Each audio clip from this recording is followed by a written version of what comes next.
Então vamos lá? Bom, a cada ano, né, um monte de gente se reúne no Fórum Econômico Mundial. São bilionários, donos de bancos, os nomes mais importantes do mercado financeiro do planeta, eles se reúnem nesse Fórum Econômico. Em 2016, uma frase dita, né, "You will want nothing and you'll be happy", né? Você não vai ter nada e vai ser feliz, circulou no mundo a partir da frase do Fórum Econômico Mundial. A ideia central disso, né, de que você não possuiria nada, que todas as coisas chegariam de drones e tudo seria alugado, seu carro seria alugado, sua casa seria alugada, tudo quanto é coisa, os seus eletrodomésticos seriam alugados. Então, o ser humano passaria a ter tudo por assinatura. Foi uma previsão, não foi que alguém disse no Fórum Econômico Mundial que gostaria que o mundo fosse assim nem nada. Mas essa frase viralizou e as pessoas começaram a pensar que essa era uma norma, né, uma ideia para o mundo do Fórum Econômico Mundial. Agora, essa frase, dita naquele momento de maneira infeliz, e até tiveram que corrigir em 2021, né, tiveram que desmentir que não existia nenhuma meta para isso, que eles apoiavam a Agenda 2030 da ONU, inclusive, que fala justamente o contrário, né? A garantia do direito da propriedade, especialmente para os mais pobres e vulneráveis. Não acreditando que esses ricaços tenham ampla preocupação com as pessoas de modo geral, né? Não é isso que eu estou acreditando aqui, nem acredito nessas coisas. Mas essa frase que eles disseram lá atrás, agora em 2025, ela parece muito mais verdadeira do que na época que ela foi dita, né? Em 2016, a gente ainda não possuía tantos produtos por assinatura como a gente tem agora. Hoje em dia você tem celular por assinatura, você não possui um celular, você tem carro por assinatura, você tem, não estou falando de Uber, estou falando de um carro mesmo que você utilize e devolve onde você quiser. Você tem diversas empresas no mundo inteiro que estão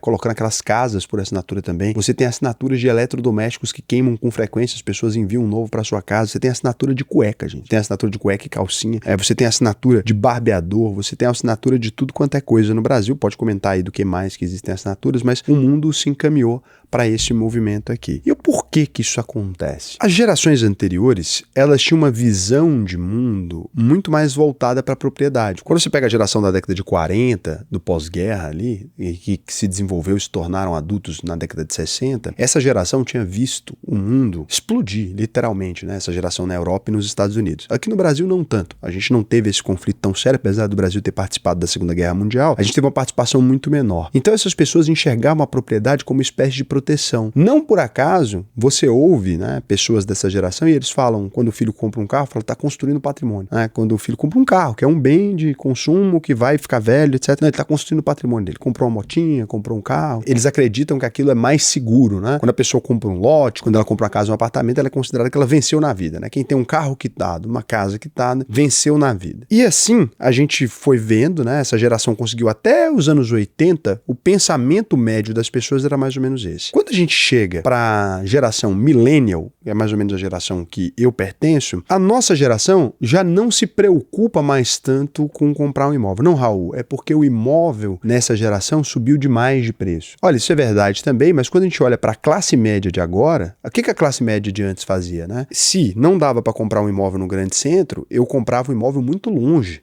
da minha região. Tanto é que você deve ter aí, seus pais compraram provavelmente imóvel numa cidade vizinha, ou numa cidade muito mais longe, ou compraram uma casinha muito pequena, você que é da classe média aí, né? E da classe média baixa também. Ou compraram um lote e foram construindo, fizeram uma casa, viveram na casa antes de rebocar, né? Só com tijolinho, e aí conseguiu formar aquela casa. Essas pelo menos são as histórias que eu conheço do Brasil, não sei se repete em todos os lugares, mas aqui em Goiás e até com as pessoas de São Paulo que eu já conversei, isso era mais comum, né? Alguém pegar e levantar uma estrutura de tijolo, começar a morar dentro antes mesmo de colocar cerâmica na casa. Isso era comum no Brasil. Agora, a gente já tem uma geração que ela tá mais pensando no próprio conforto. Então ele fala, em vez de viver numa casa rebocada, eu prefiro pagar aluguel, né? Eu não vou viver numa casa que não tem parede, que não tem, né, tudo certinho, que não tem cerâmica, onde eu vou viver desconfortável simplesmente para construir propriedade. Eu prefiro escolher o máximo de conforto agora e no futuro eu penso o que eu vou fazer. Então essas pessoas até querem uma casa. Se você conversar, o sonho do brasileiro médio é possuir uma casa. Se você pergunta, o que você quer da vida? Eu quero ter uma casa própria, eu queria morar num lugar legal e tal. As pessoas até pensam nisso, mas essa não é mais a prioridade deles. Então, os baby boomers, hoje em dia, representam ainda 42% das compras de imóveis, contra 29% dos millennials. Essa geração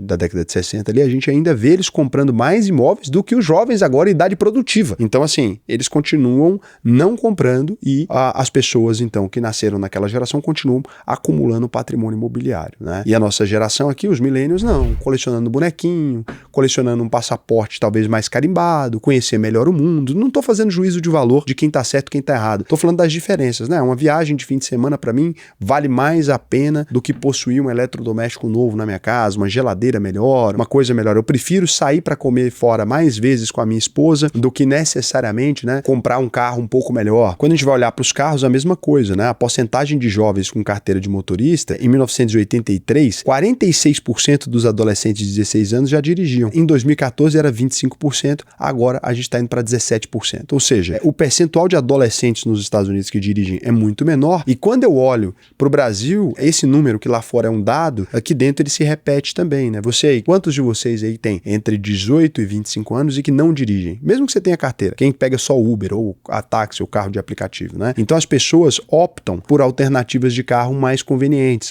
Vou pegar um Uber que eu posso beber, que eu posso não ter esse compromisso, eu não quero dar manutenção num carro, não quero calibrar os pneus, né? Eu quero usar um carro, mas não quero ter que ter o cuidado com o carro. Eu quero uma casa, mas não quero ter que ter o cuidado com uma casa. Então eles querem as coisas, mas você vê o crescimento de Airbnb, etc. Cada vez mais as pessoas querendo as coisas, mas com menos preocupação. Inclusive, lá fora a gente já encontra algumas empresas fazendo isso, que é aluguel de casas mobiliadas por tempo indeterminado. Em vez de uma Airbnb que você vai para o fim de semana, a pessoa aluga uma casa em determinada região enquanto ela quiser viver naquela região e depois aluga uma casa em outro lugar sem nunca possuir a propriedade daquilo, né? Muitas vezes somente investindo o dinheiro ou não, ou só vivendo o dia de hoje mesmo, sem se preocupar com o futuro. A geração anterior, devido aos traumas de guerra, sempre se preocupou com o futuro, e essa geração de adultos atuais, né, não são mais jovens, a millennial tem mais ou menos a minha idade, nós temos 32 anos, a gente se preocupa um pouco menos com propriedade. Quando a gente vai analisar para renda e poupança, a gente tem alguns gargalos aqui, né? Os millennials, eles entraram no mercado depois da crise de 2008 e a geração Z pegou pandemia e inflação. Eles têm salários menores e poder de compra mais baixo que as gerações anteriores, né? Que seus pais ali, por exemplo. Em 2020, 2/3 dos trabalhadores abaixo de 40 anos ganhavam menos de $60 mil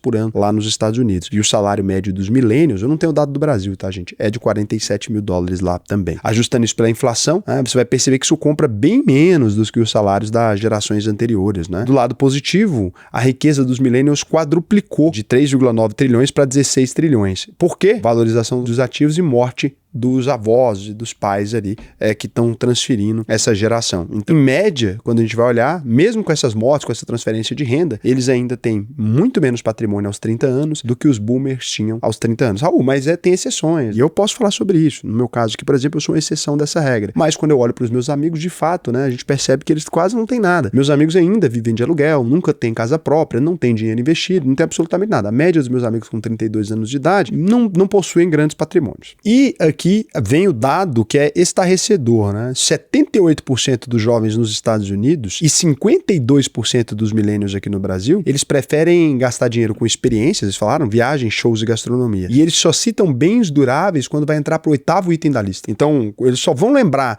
de comprar um carro ou de comprar uma casa, alguma coisa, lá para o item 8. Então, as pessoas estão muito mais preocupadas. O que você quer fazer com o seu dinheiro nos próximos 5 anos? Cara, quero viajar. E se você perguntar para as pessoas, vai perceber que esse é um dado real, né? Se você pergunta para uma pessoa com mais de 45 anos, ela normalmente vai te dizer, olha, eu tô querendo comprar uma casa, tô querendo comprar um carro novo, tô querendo trocar de carro. E se você pergunta pra molecada, os adultos agora de 30 anos ou os mais novinhos, de 20 anos, eles vão te dizer, tô querendo viajar, tô querendo conhecer a Europa, tô querendo ir pro show de fulano, tô querendo ir pro show de ciclano, meu sonho é que fulano de tal volte a fazer esse show pra eu ir. E lá pra sei lá na onde vai entrar, não, em algum momento, quando eu tiver mais velho, a pessoa vai te falar, eu quero, quando eu tiver mais velho, talvez eu quero ter uma casa com um quintal. O objetivo da maioria das pessoas, um apartamento com varanda gourmet, né? Isso aí é o que a gente encontra em São Paulo. E aí o que a gente tem como barreira? A gente tem talvez uma das maiores quebras de expectativa de todas e mostra que o Fórum Econômico Mundial estava mais do que certo naquela afirmação, né? Você não terá nada e será feliz, que foi considerada a teoria da conspiração. A gente repara que essas pessoas estão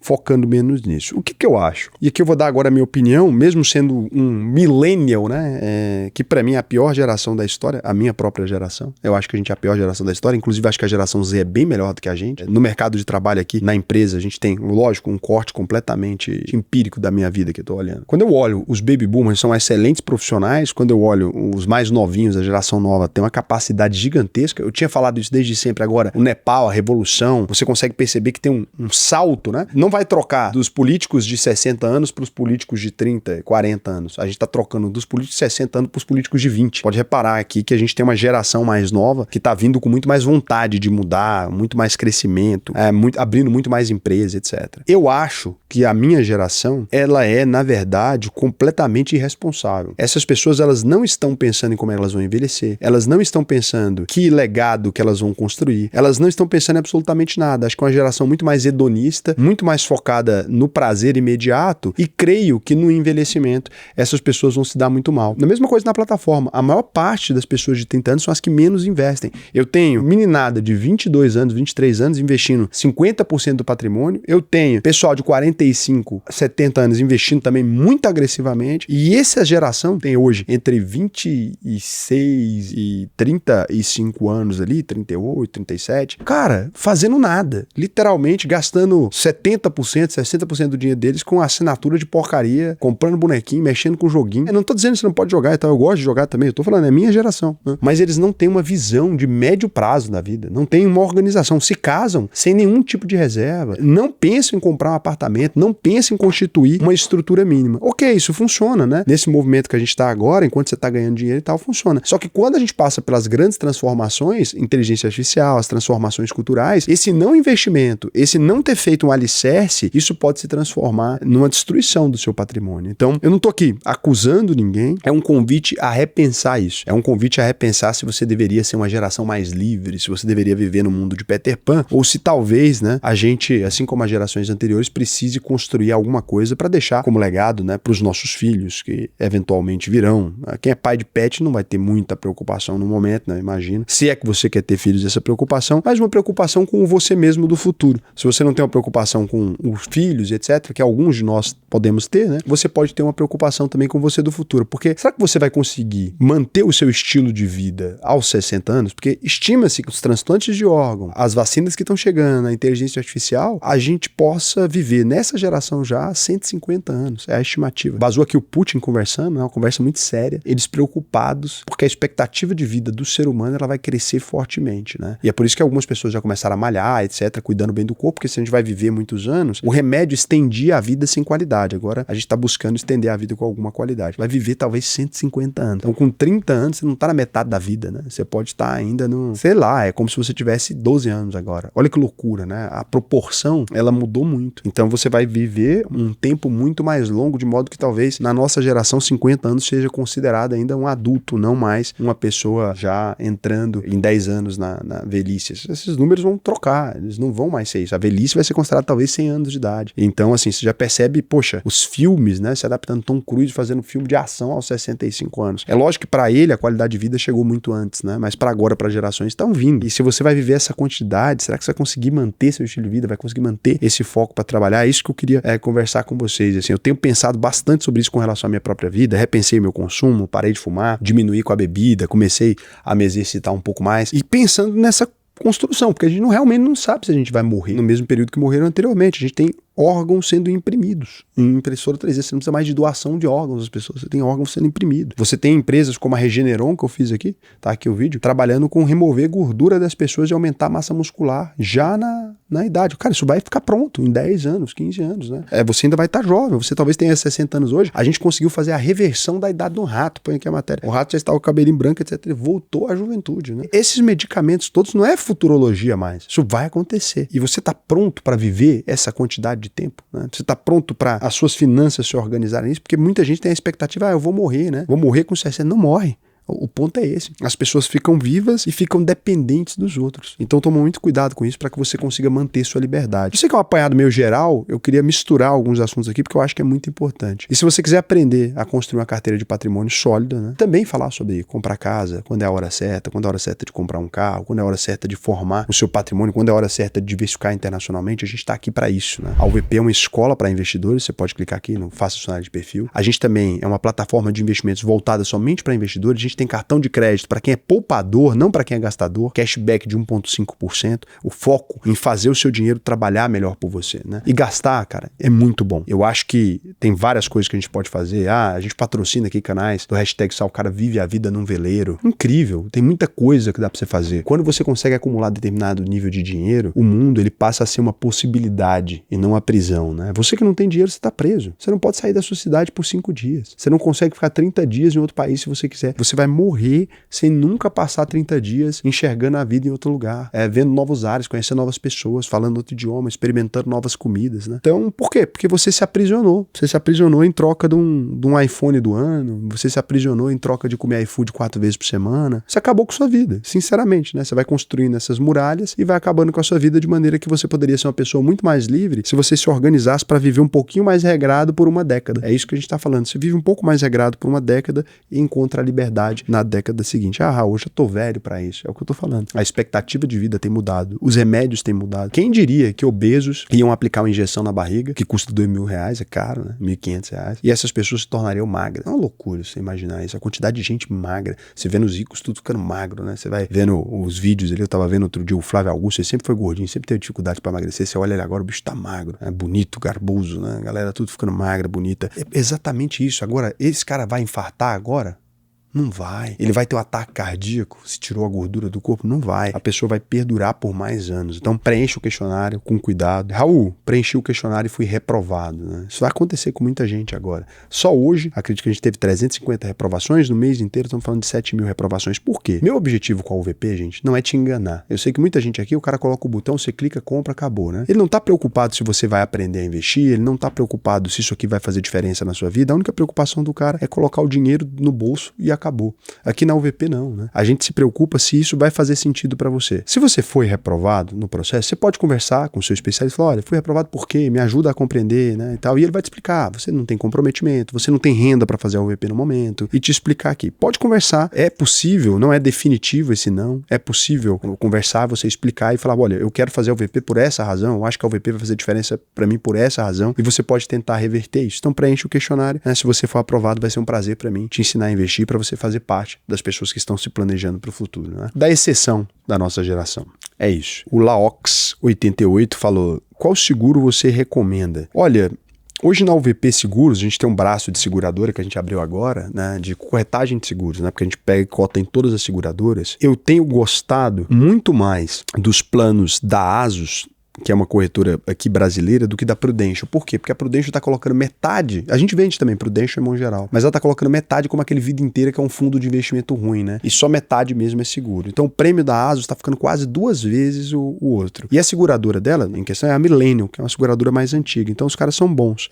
Eu tenho gostado mais. Se você quiser cotar com a gente os seguros, é só entrar na UVP lá, chama nosso suporte aí lá no site, aqui ó, nesse botão aqui, você pode tirar dúvidas antes de entrar no treinamento. Aí você fale com o especialista aqui, ele te encaminha, e você pode falar que você quer só o seguro e tal, pode comentar aí. Mas vale a pena fazer o treinamento da UVP, porque tudo isso é abordado lá. O ClaxBR falou o seguinte, perguntar, tudo bem, eu vi o vídeo do Bassi lá do Grupo Primo, ficou bem legal, né? E ele comentou sobre o malefício que as locações de ações, ou seja, você alugar suas ações, trazem para o mercado financeiro. Você poderia trazer sua visão sobre esse assunto? Cria um fundo, pega dinheiro e garantia para o tesouro direto. Sim, é normal. A pessoa pega e aluga as ações utilizando o que ela tem de tesouro direto, né? E isso abaixa o preço das ações. O Bassi, ele tá certo no diagnóstico. Mas ele mesmo diz no vídeo que o que ele quer é que as ações fiquem baratas, né? Aí ele se contradiz, porque se a locação faz as ações ficarem baratas, ele não deveria gostar. Eu, no meu caso, estou comprando ativos por um valor melhor. Então eu prefiro que o mercado brasileiro fique para sempre barato do que se as ações se valorizarem. Então, nesse sentido, eu acho que aluguel de ações é uma maravilha. Aluguel de ações gera renda para buy and hold. E para quem não é especulador, que não é nosso caso, a gente não precisa que as ações se valorizem, né? O que a gente quer ganhar é com o crescimento do lucro das empresas. Eu não vejo problema nenhum nelas. Agora, sim, ela segura, faz mal para as ações, para quem quer ver as ações se valorizarem, sim, mas eu não tenho essa preocupação não. Inclusive, todos os da UVP, ele falou lá, a corretora fica com a maior parte do dinheiro de aluguel. Na UVP não. Na UVP você fica com 70, o BTG com 30, a gente fica com 0, né? É porque a gente aluga para eles lá.